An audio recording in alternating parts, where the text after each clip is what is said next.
This is Audrey Hale, a cold-blooded killer who can be seen in this footage blasting their way into a school and beginning to shoot randomly at anyone they come across. In the 14 minutes of terror, Audrey fired 150 rounds of ammunition and murdered 6 innocent people, including 3 9-year-olds, before the police finally stopped them. But what led them to commit this heinous crime? Let's look into this chilling CCTV footage of school shooters' final moments before death.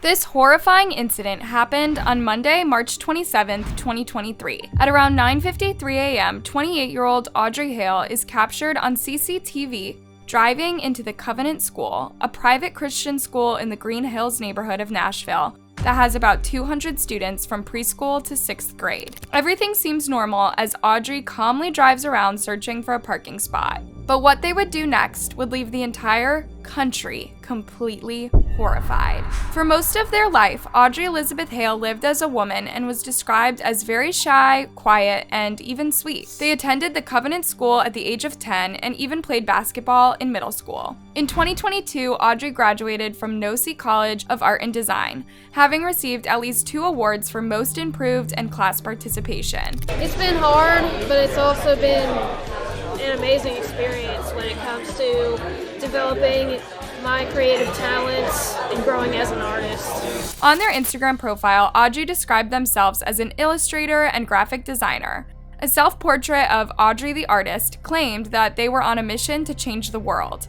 Another illustration expressed a desire to be a kid forever and ever. They listed their hobbies as binging on video games, watching movies, and playing sports. They also go on to say, "There's a childlike part about me that loves to go to the playground." One of Audrey's former classmates said that he thought Audrey was much younger because they dressed like a little kid and brought stuffed animals to class. The classmate said that he thought Audrey had a childlike obsession with staying a child. But they also had a dark side to them. On their website, they had this disturbing image dedicated to The Shining, and it's the backward spelling of murder. Still, no one would have thought that they would be able to commit one of the most heinous crimes in the history of Nashville.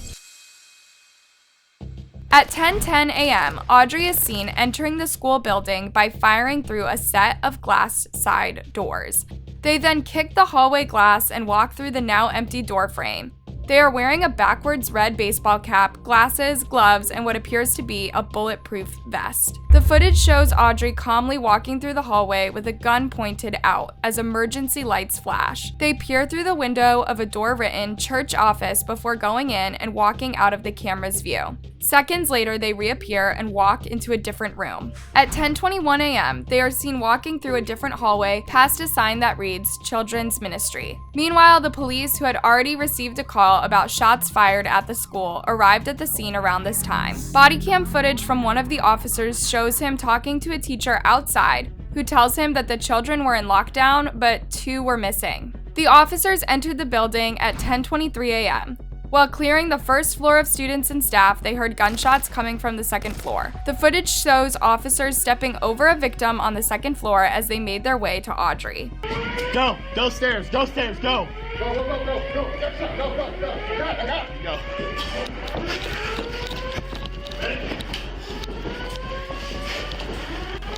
Hold on, one down. Keep pushing. Go. Shots fired, shots fired, shots fired, move.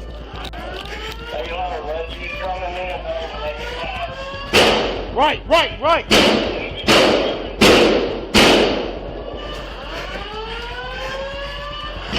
Push with LPVO, go right.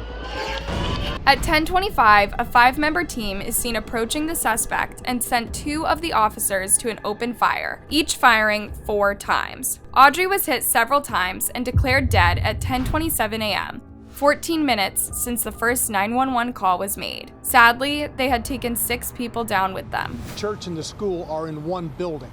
She entered on the lower floor. There were shots fired on the lower floor before she went to the upper level. Minutes later, children rushed out of the school looking for safety. I think I heard at least maybe 10 to 15 shots. standing in the middle of the road, these images capturing children running for their lives. We just heard gunshots right before that as these kids are coming out. I didn't know if people were going to shoot at us or at the kids, so the other drivers just quickly helped usher them across the road. One woman living across the street rushed to help. And no one knew what was going on, but it looked like everything you see on TV that you think won't happen in your neighborhood, but you know it might because it happens everywhere.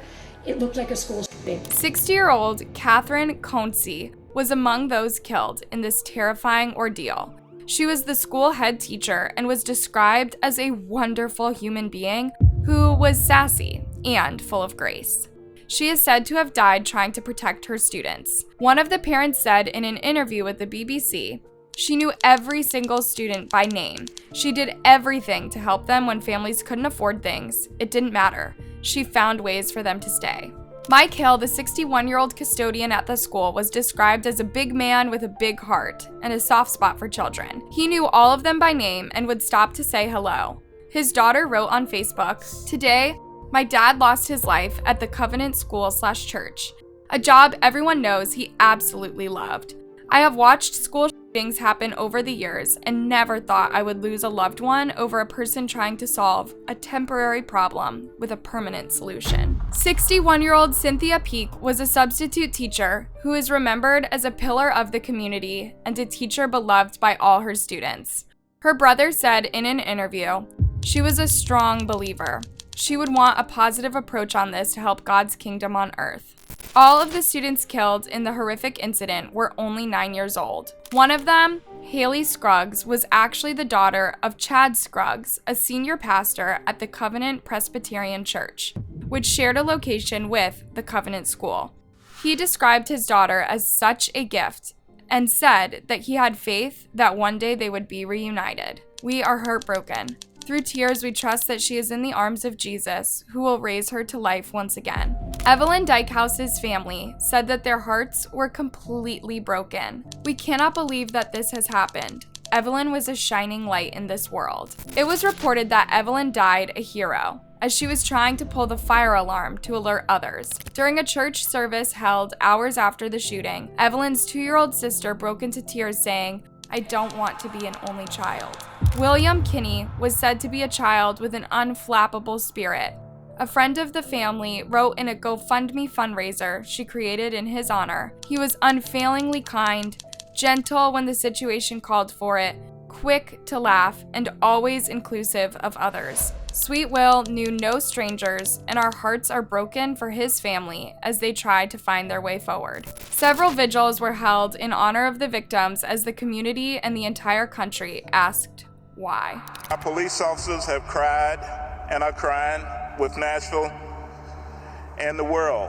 Hundreds gathered in downtown Nashville. Family members of some of the victims were there, including victim Mike Hill's 7 children. There's a better home awaited in the sky, Lord, in the sky. First Lady Jill Biden stood at the stage with first responders but did not speak. Rather, she laid a bouquet at this memorial, which sadly for Angelenos may look familiar. Burbank nonprofit Classroom of Compassion flew to Nashville to create these 6 public altars dedicated to the 6 lives lost. An act of remembrance they did 2 months ago in Monterey Park.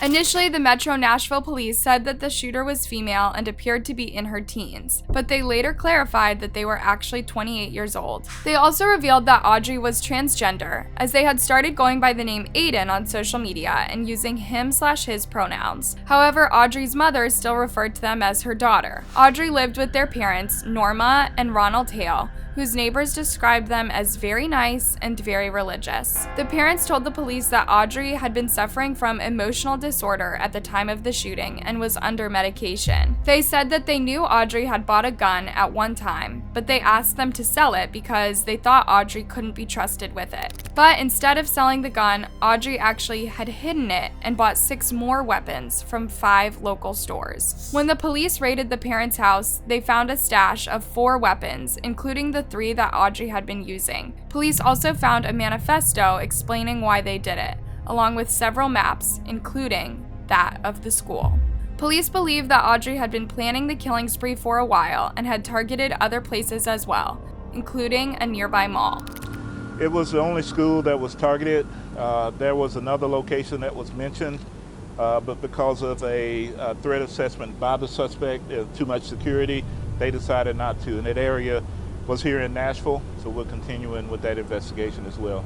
Right now, we believe it's a lone assailant, and we don't anticipate any further damage at this time. While the motive for the shooting spree has yet to be officially determined, investigators have speculated that Audrey harbored some resentment towards the school because of its Christian teachings, which did not support the transgender community. It is possible that Audrey might have felt ostracized, considering that their parents were also religious and couldn't accept that they were trans. In fact, a week before the shooting, Audrey had reportedly gotten into a fight with their parents who wanted them to stop dressing like a man. Another unconfirmed theory was that Audrey went into a murderous spiral after losing a friend from middle school who died in a car crash back in 2022. According to some reports, Audrey was completely infatuated by the girl and became heartbroken when she died. However, the friend's girl's sister was quick to dismiss these claims on Instagram, saying, "Please don't attach such a nasty, disgusting tragedy to my sister's name. This is very sick and just goes to show people just talk. Please leave my sister out of it. Nothing about what she has done is okay. We've not had any contact with that girl for years due to other things. We all played middle school basketball together. That's it, and that is all." Whatever the real motive was, police believe that Audrey had planned to die in the shooting by having the police kill them. A few minutes before they began the deranged shooting spree, Audrey had contacted another friend from middle school by the name of Audrey Patton and told her that they planned to harm themselves. So basically that post I made on here about you, that was basically a side note. I'm planning to die today. This is not a joke. You'll probably hear about me on the news after I die. This is my last goodbye. I love you, heart emoji. See you again in another life. Audrey Aden. Audrey said in an interview that she had not heard from Audrey since they were kids, so she was a bit surprised to get these messages from them. But still, she tried to talk them out of themselves, saying, "Audrey, you have so much more life left to live. I pray God keeps and covers you." To which Audrey responded, "I know, but I don't want to live. I'm so sorry. I'm not trying to upset you or get attention. I just need to die. I wanted to tell you first because you are the most beautiful person I've ever seen and known all my life. My family does not know what I'm about to do. One day this will make more sense. I've left more than enough evidence behind, but something bad is about to happen." These messages were sent at around 9:57 a.m., a few minutes before Audrey began the deranged shooting spree. Audrey said that she knew that Audrey had previously threatened to harm themselves, so she knew that they were serious. She called the Nashville-Davidson County Sheriff's Office at 10:13 a.m., but was asked to call Nashville's non-emergency number. When she did, she was put on hold for nearly 7 minutes before someone told her that they would send an officer. The officer didn't arrive until around 3:29 p.m., and by then it was already too late. Now, Audrey wonders if those 6 lives would have been saved if the police had responded quickly to her concern. But when you look at the timeline, it appears that they wouldn't have made a difference, and Audrey had made sure of that. What do you think about this case? Let me know in the comment section, and be sure to like and subscribe for more videos.